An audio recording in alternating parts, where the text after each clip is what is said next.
അപ്പോൾ അത്ഭുതകരമായ ഒന്നും ഇതിൽ സംഭവിച്ചിട്ടില്ല, മഹാത്ഭുതങ്ങളൊന്നും സംഭവിച്ചില്ല.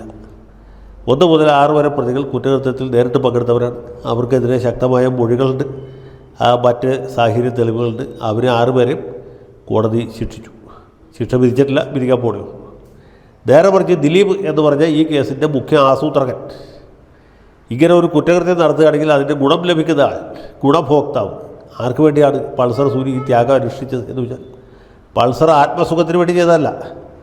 അദ്ദേഹം ദിലീപിൻ്റെ സുഖത്തിന് വേണ്ടിയും സന്തോഷത്തിന് വേണ്ടിയും ദിലീപ് കൊടുക്കുന്ന പൈസയ്ക്ക് വേണ്ടി ചെയ്തതാണ്. പക്ഷേ അത് കോടതിയിൽ തെളിയിക്കാൻ പ്രോസിക്യൂഷൻ സാധിച്ചില്ല.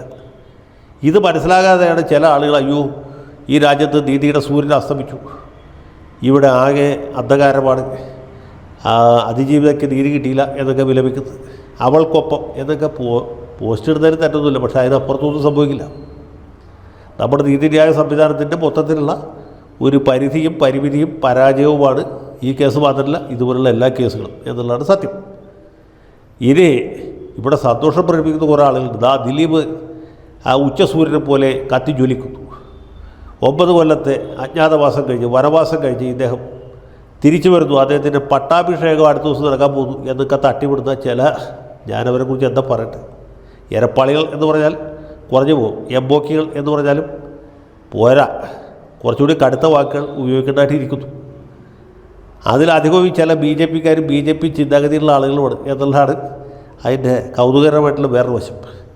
കാരണം ഈ ദിലീപിനോട് എതിർപ്പുള്ള മട്ടാഞ്ചേരി മാഫിയ എന്ന് ആരോപിക്കപ്പെടുന്ന ഒരു കൂട്ടം ചലച്ചിത്ര പ്രവർത്തകരുണ്ട്. അവരുടെ താല്പര്യാർത്ഥം കെട്ടിച്ചമച്ച കേസാണിത്. അല്ലെങ്കിൽ യാതൊരു പങ്കാളിത്തവുമില്ലാത്ത കേസിൽ ദിലീപിനെ പ്രതിയാക്കി എന്നൊക്കെ വ്യാഖ്യാനിക്കുന്ന ആളുകളുണ്ട്.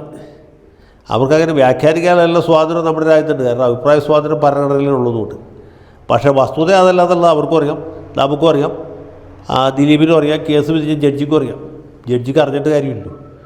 കുറ്റം തെളിയിക്കണമെങ്കിൽ രേഖകൾ വേണം, തെളിവുകൾ വേണം, സാക്ഷ്യമൊഴികൾ വേണം. അതൊക്കെ ഈ കേസിൽ താരതമ്യേന കുറവായിരുന്നു.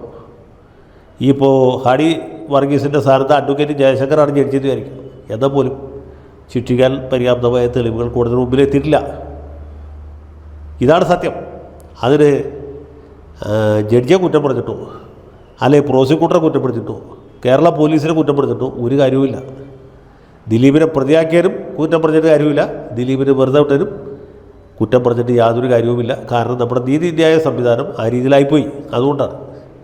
നേരെ മറിച്ച് പൾസർ സൂര്യയെ വെറുതെ വിട്ടിരുന്നെങ്കിൽ നമുക്ക് പല ആൾക്കാരെ കുറ്റപ്പെടുത്താൻ പറ്റുമായിരുന്നു. അങ്ങനെ സംഭവിച്ചിട്ടില്ല.